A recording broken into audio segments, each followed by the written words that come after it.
Welcome to the 1111 podcast. So glad to have you here. Let's all join together with a deep breath in and a deep breath out. What a time it is to be alive today and every day. What a time to be alive. So thank you for tuning in. Thank you for joining and submitting any topic requests. If you have any topics that you'd like to hear covered, please send those my way. And stay tuned to the end, as I do have a special guest that will be joining me to discuss more on this topic. So how is everything out there for everyone? I know we are living in very rocky times. You may consider this the end times or the ending to a new beginning times. And so there's a lot of things going on, not to make light of any of it. Very serious ramifications for the ways that we have been living and operating for eons. And now we're getting a shake-up, a wake-up call to operate differently. So we hear this phrase, time is an illusion. But what does that mean? And today, me and my special guest will dive deeper into this and uncover what we feel about that. So if there's any topic requests, as mentioned, please send those out. If you haven't already checked out the YouTube channel, please check out and subscribe to the YouTube channel, as new videos are coming out and older videos are being released as well. Please turn on your bell notification. Go ahead and give this a thumbs up and share it with those who you think may benefit from it. Because we are in a crucial time right now where one ending of a year is shedding and another year is coming up. So we are in that phase really where the cycle of the year of the snake is coming to a close. And we are venturing off into the year of the horse, the fire horse to be exact. And it is also celebrated Black History Month in the month of February in the America.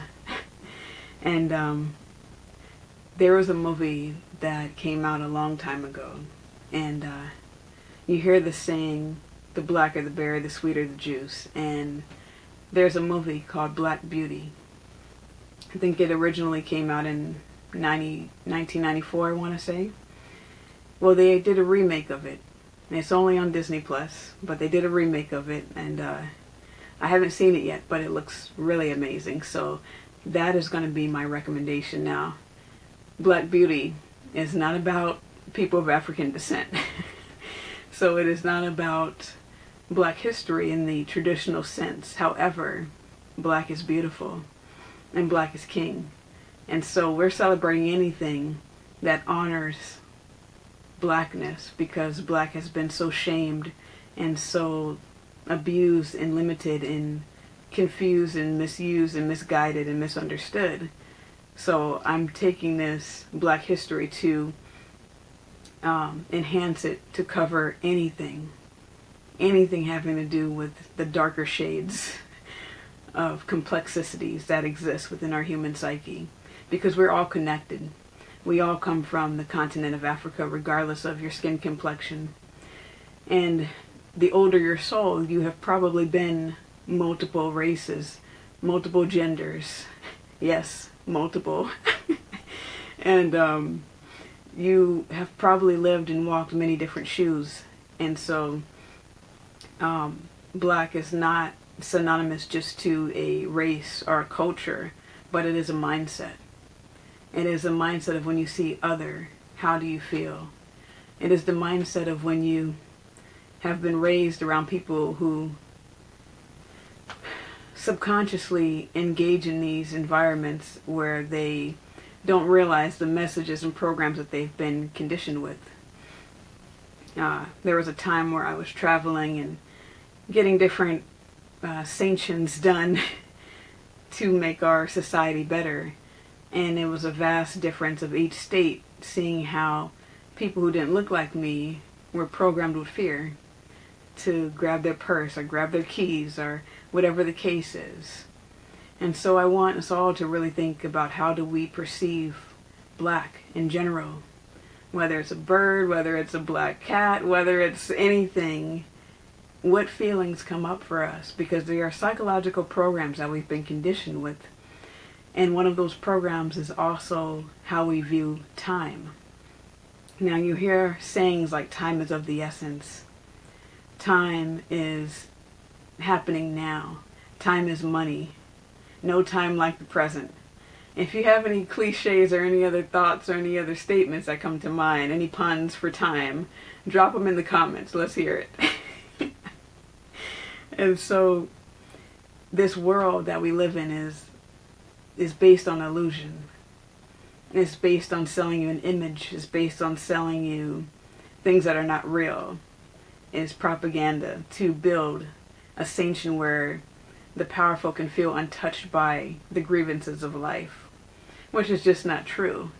It's trying to build yourself into living forever, which is also not true, and being invincible to the pains of the world. Well, I like to think that time is the most valuable resource we have. Time, in my opinion, is more valuable than money. Money spent can always be money earned, and even more to that, money is an energy. It's not even about working harder for getting that resource. We'll talk more about that in this season. But money is something that can be generated. There should be no need to hoard it for oneself and to be stingy or selfish in it, because that actually contributes more to lack. The more you have, the more you can share. Only people who are insecure or empty feel like they can't share something. But those who understand abundance understand, yes, you can share, you can give freely because you're not lacking. And so money is the same. There's no reason why everyone on this planet shouldn't be rich. Not just rich in spirit, but rich in possessions if they want them. And I talk about how money, we hear that money is the root of all evil. Well, I have a very different take on what the root of all evil is, and I'll leave a reference for you if you want to check out that video. But understand that money can always be regenerated. However, time cannot. Wasted time is worse than wasted money. Time you cannot get back. Time only moves forward. Time keeps on clocking whether you want it to or not. The only thing you can choose is what you do with that said time. How you evaluate that time, how you utilize that time, and how you choose to interpret that time that is given to you. Time is something that we don't have control over. It's something that we don't even fully understand. And instead of fearing it, instead of being anxious for more or less of it, it's about embracing it. It's about understanding how all these things actually work for us and can work with us when we have the right tools to utilize them. So humans have not understood their power, for one, and have not understood the value of time, secondly. And if you haven't already, also checked out the merch store. There is a merchandise store. You can get your merchandises. So a little shameless plug there, because that is what our world continually does. We are bombarded with ads. We are bombarded with things that want to take up our time, that are senseless. And then the things that really do deserve a platform and the time given to them are usually given the least amount of time. And so what do I mean? I mean, there's a number of things that can entail. So one of the things that we as a collective have been gaslit through is the manipulation of time. There are time warps, there are time portals, and there are also timelines that are adjusting. And it's all we have to do is choose which timeline to align with. But people that write the narrative can change those times, or think they can at least. And when we don't understand how time works, we relinquish that power that we actually have to take over the times that we're in. And what I mean is, we don't have to sit back and wait for things to get bad. We can actually start to embody what we desire our futures to look like. To not lean so dependently on one particular group, our body of systems. And there is a time for all of these things. As sacred text tells us, there is a time of love, there's a time of war.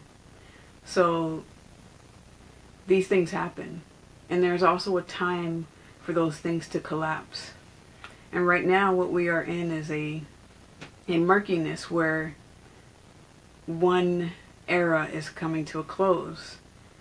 And, you know, I recently watched one of my favorite trilogies, the Lord of the Rings trilogy. And I recently watched The Return of the King, which is the saga, the finale of The Lord of the Rings. And extended version, of course.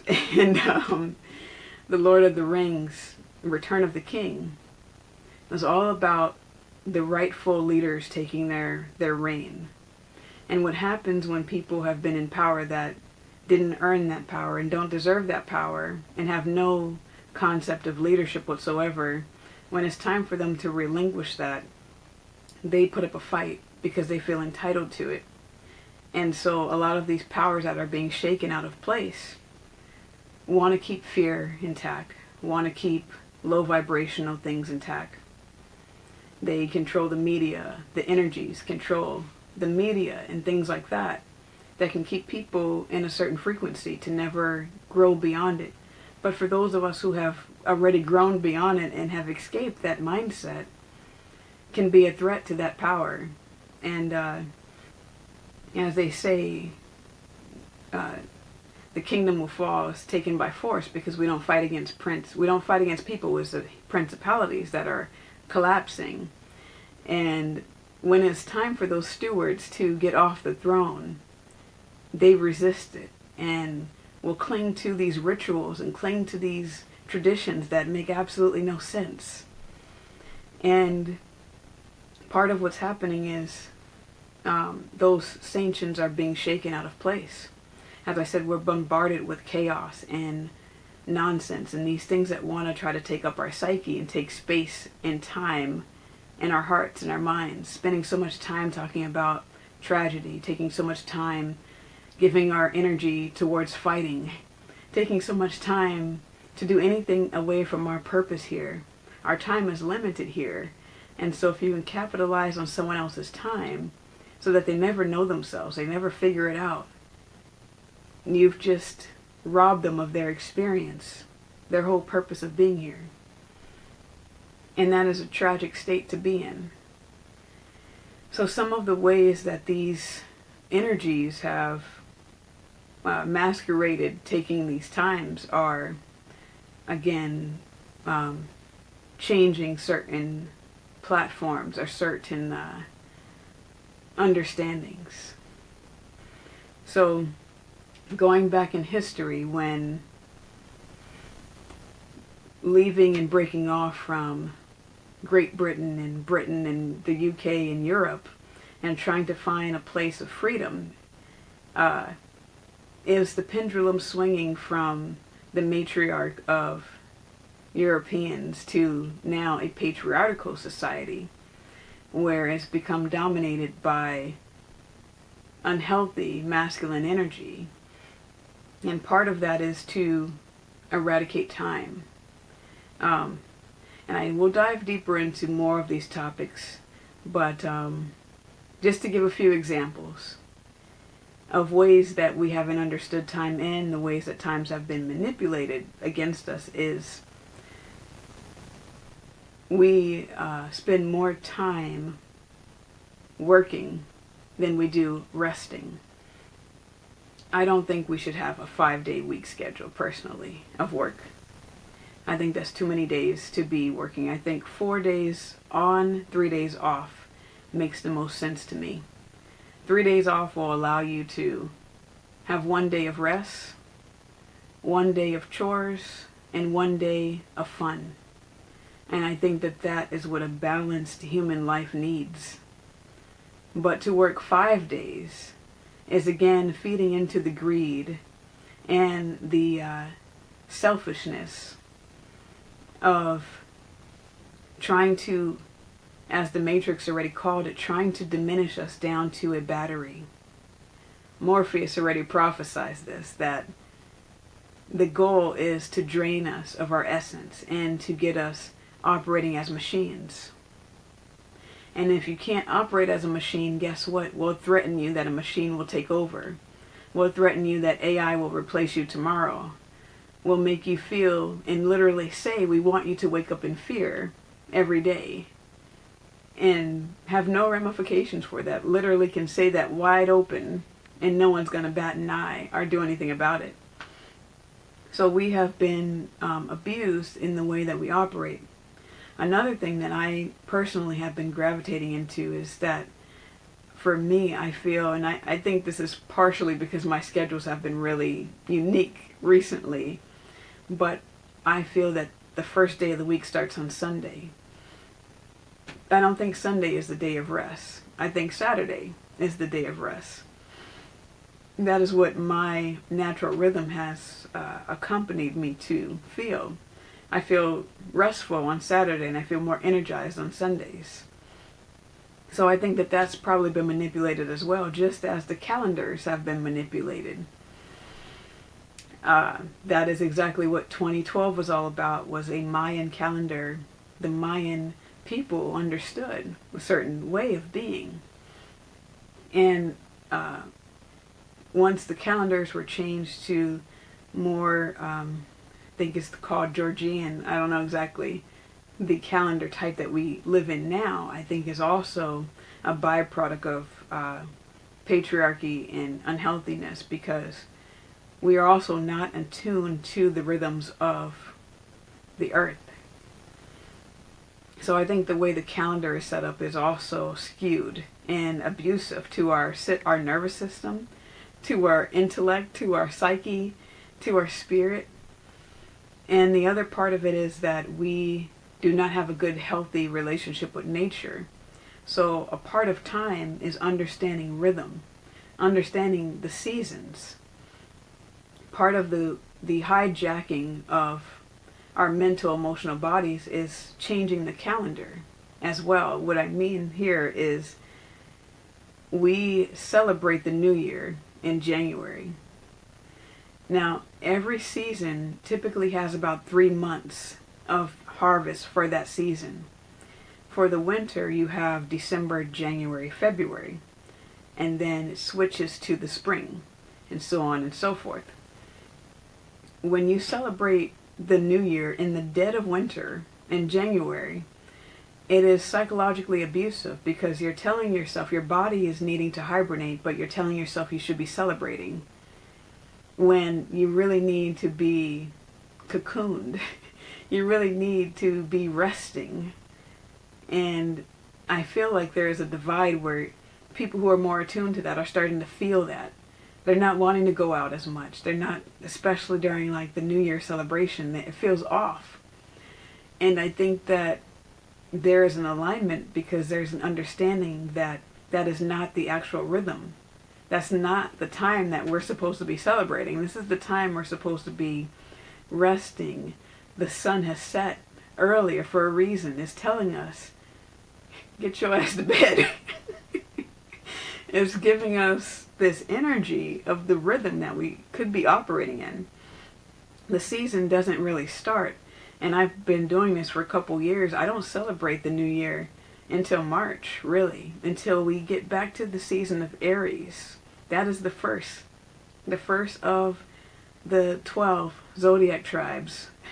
And that is all important, and it all matters.